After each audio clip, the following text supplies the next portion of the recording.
my name is Alena Shautsova. I'm an immigration attorney from Brooklyn, New York.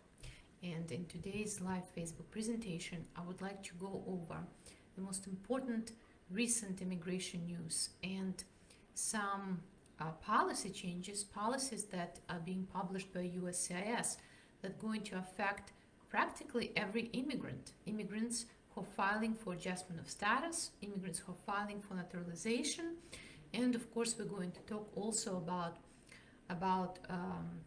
EOIR new deadline for most immigration courts and the significance of that deadline and what you should and shouldn't do while you're waiting for the hearing that is going to be canceled due to COVID. So thank you guys for joining me. Hi Boba, hi Elias, hi Usman.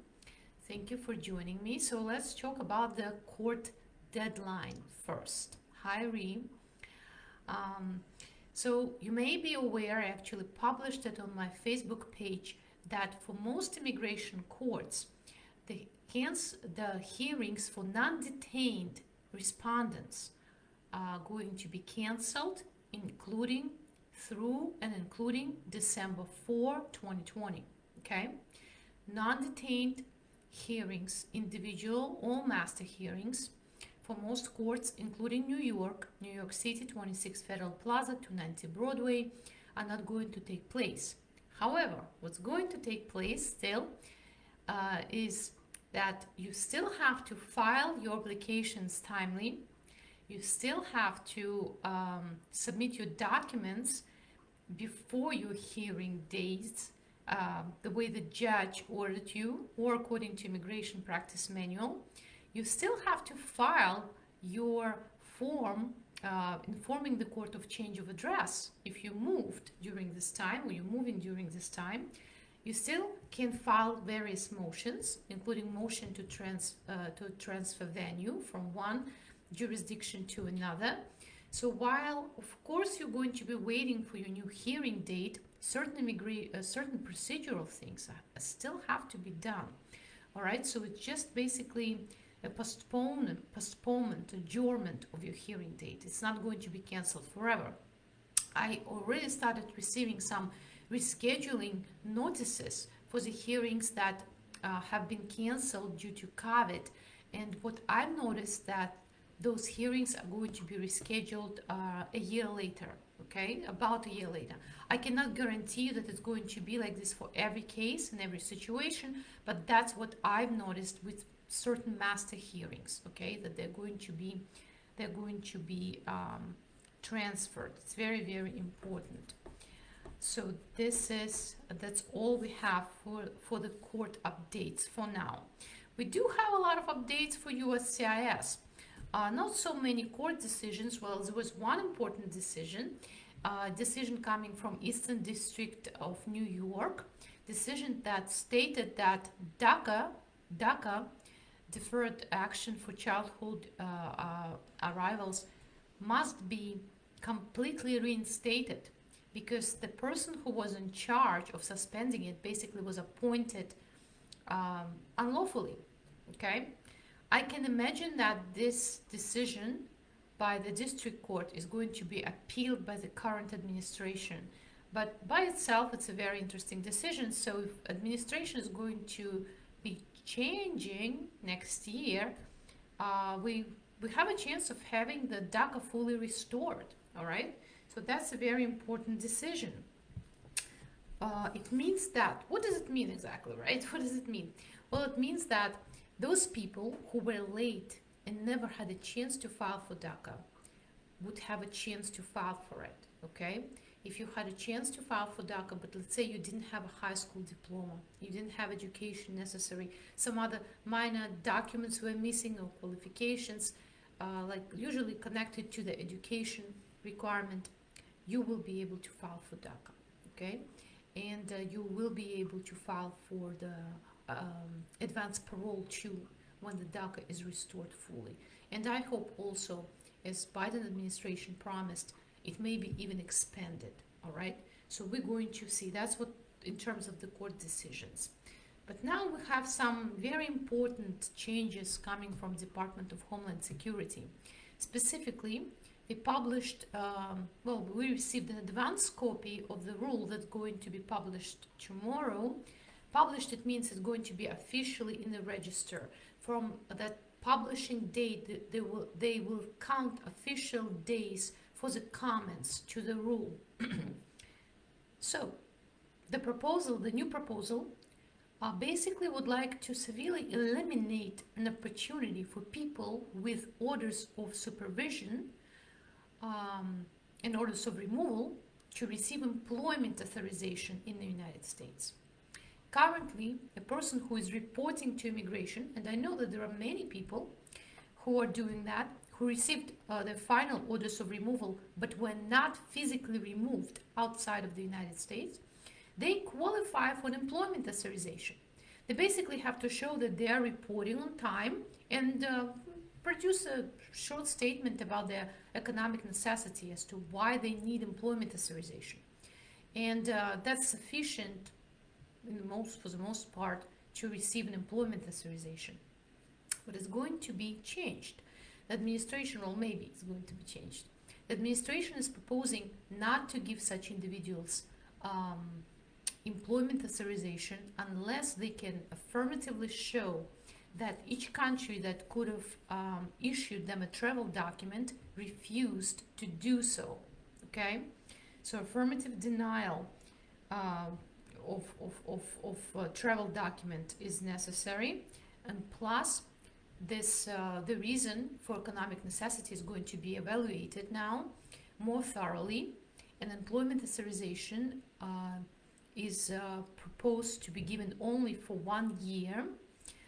And if a person is filing to renew the employment authorization, they will have to show that the employer is participating in E-Verify.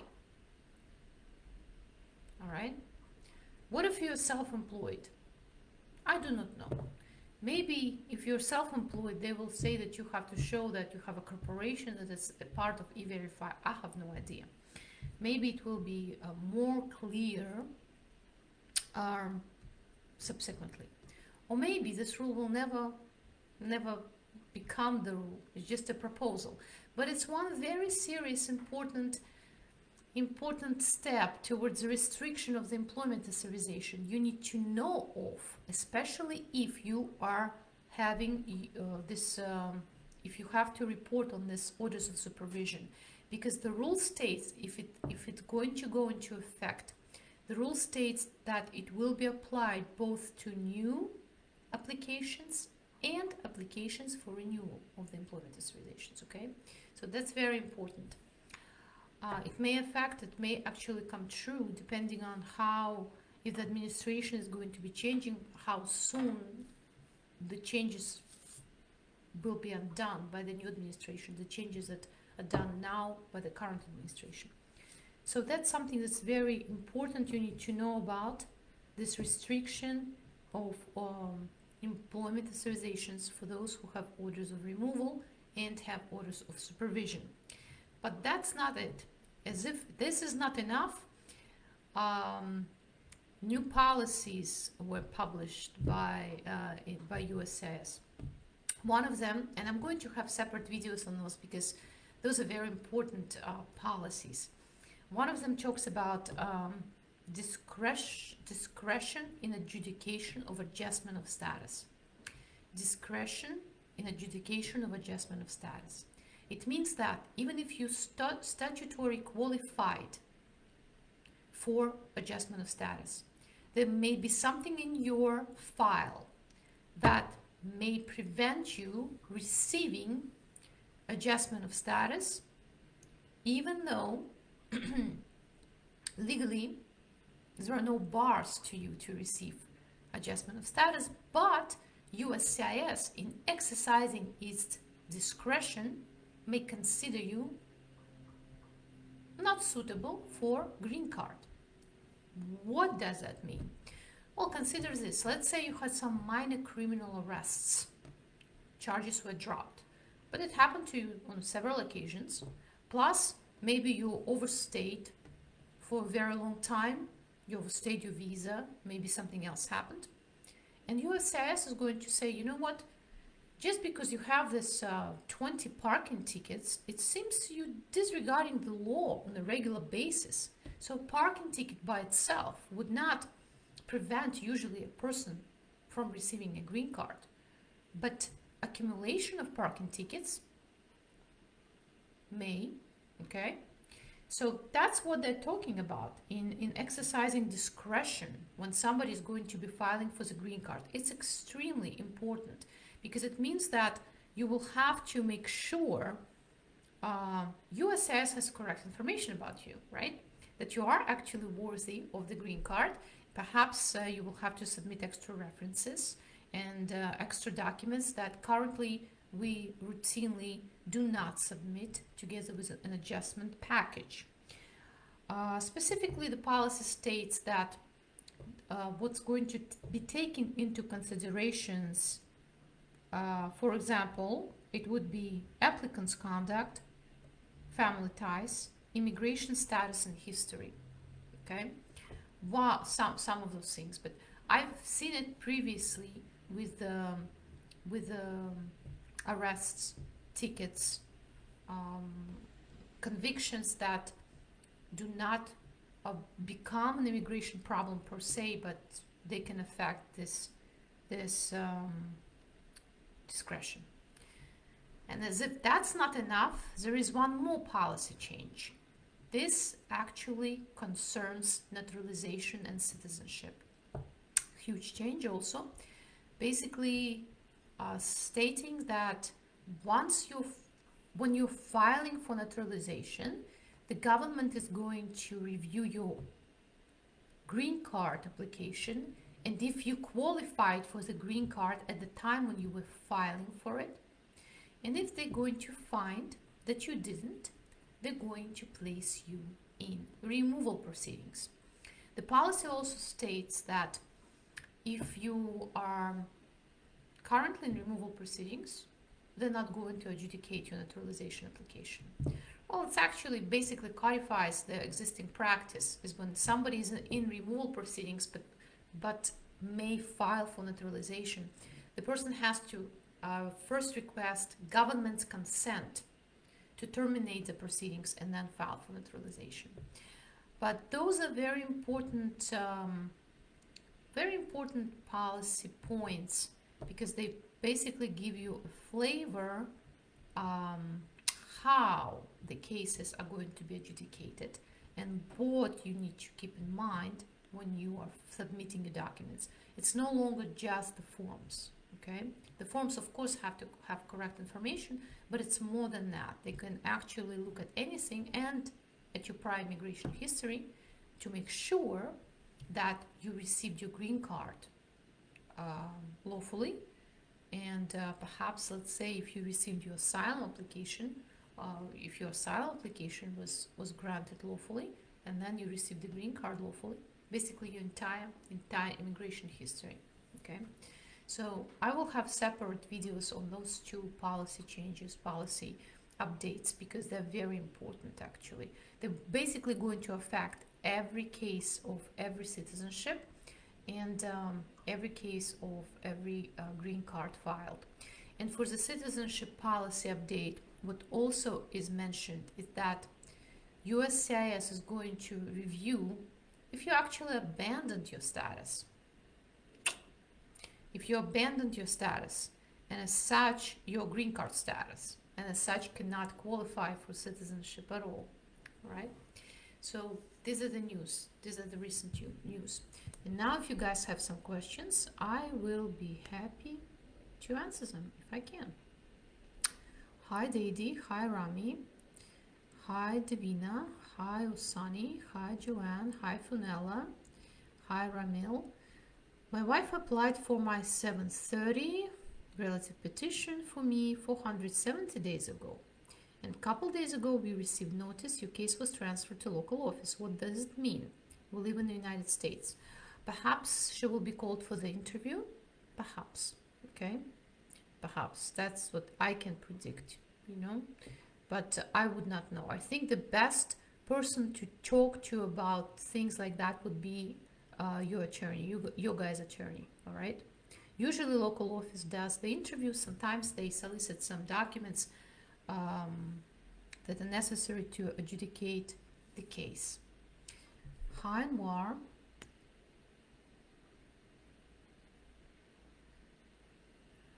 Hi, Sharon. Good afternoon.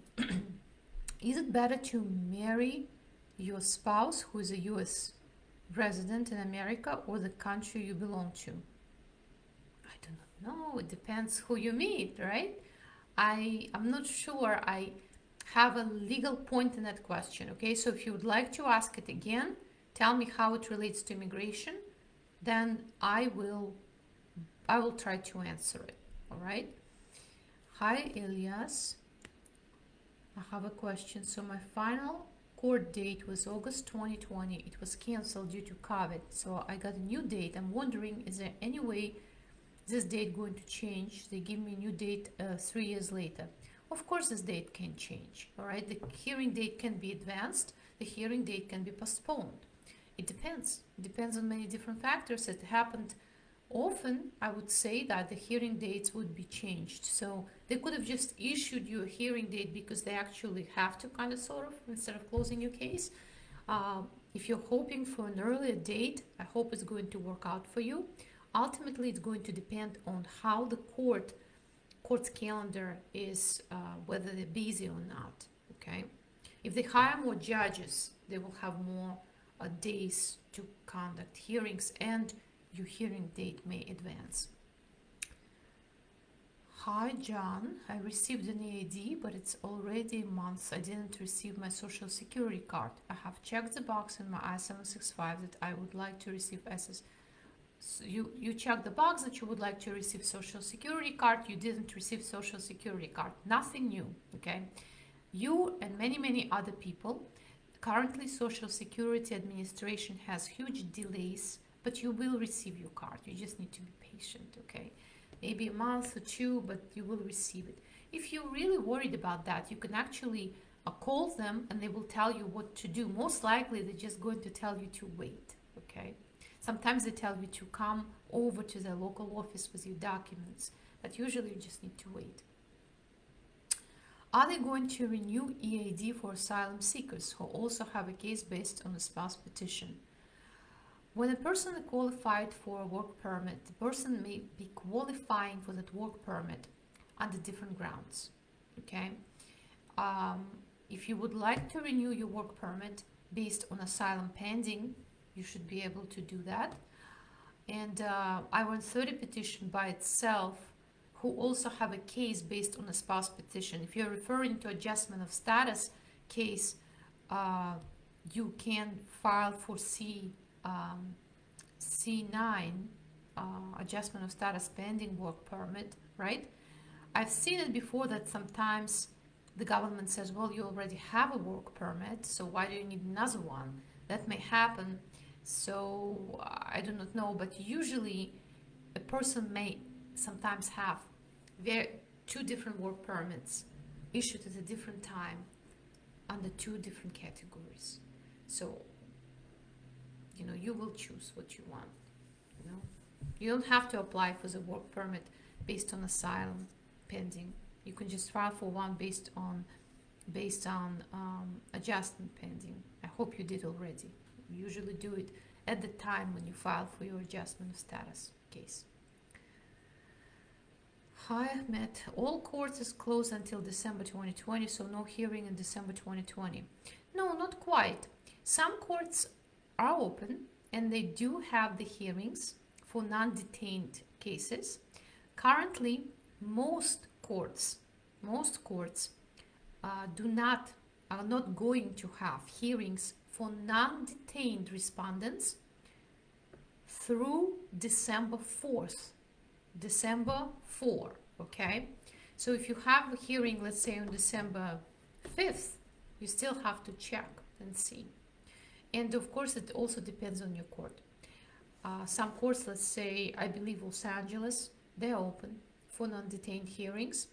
New Jersey, I believe they have telephonic hearings, so they're open. and they have been always open for detained cases. Okay, if a person is in jail waiting for their case to be heard by the judge, they're open, they're operating. Any new changes with the test for naturalization? Yes, of course, I have a video on that.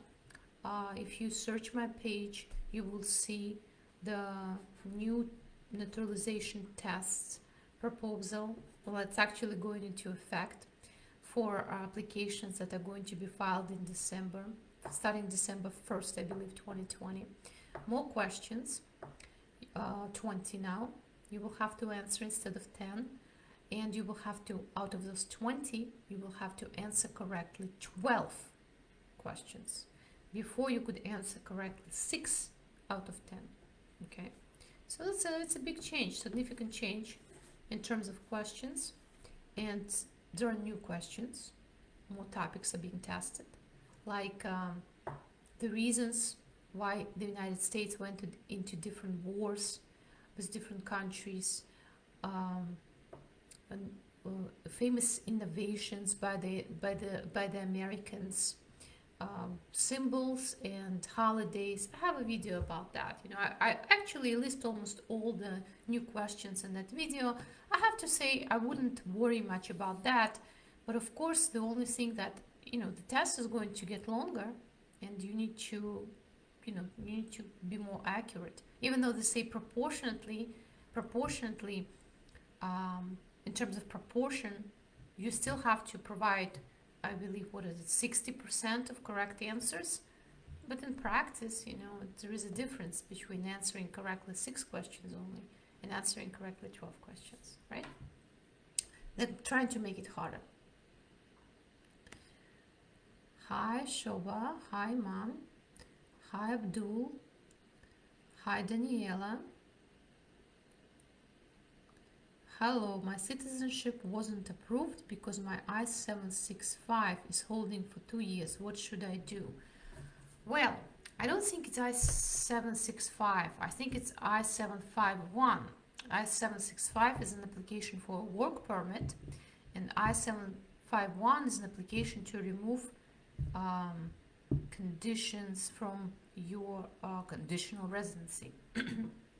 So if you already filed for your naturalization, you should have asked the government to adjudicate, to make a decision on your I-751 form at the time of your naturalization interview. So I advise you to speak with your lawyer, what went wrong, why it was not done, okay? Hi, Sofik. Do you know how long they will approve I-360 category religious worker visa at California Center? No, guys, I can't, it's impossible to keep those time deadlines in my head. You can check the approximate processing timelines at USCIS website, but I would say it's all approximate. And right now, because of the COVID, you need to take into consideration some extra time. All right, so I know that I-360 petitions generally take long because they're going to check everything. If the organization actually is a suitable organization, if they're a real organization, they may come with a visit, all right? So it can be some time before that petition is going to be approved, all right? So you just need to be patient. Stay in touch with your attorney. If you receive a request for more evidence, of course, you will need to answer it timely. So apart from that, I don't really have any more specific information about the timeline for special immigrant based on religious grounds application. Well, guys, thank you very much for joining me today. I hope you find this video helpful, okay? I'm sharing this information with you, so if you are thinking about filing for any immigration benefits or are in the process, you need to know about these changes, all right, that go into effect shortly and will possibly may affect your case. It's very important, so you will be prepared to address any possible issues promptly, professionally, and successfully. Well, thank you very much for joining me. Please like, share this video, and I hope to see you soon.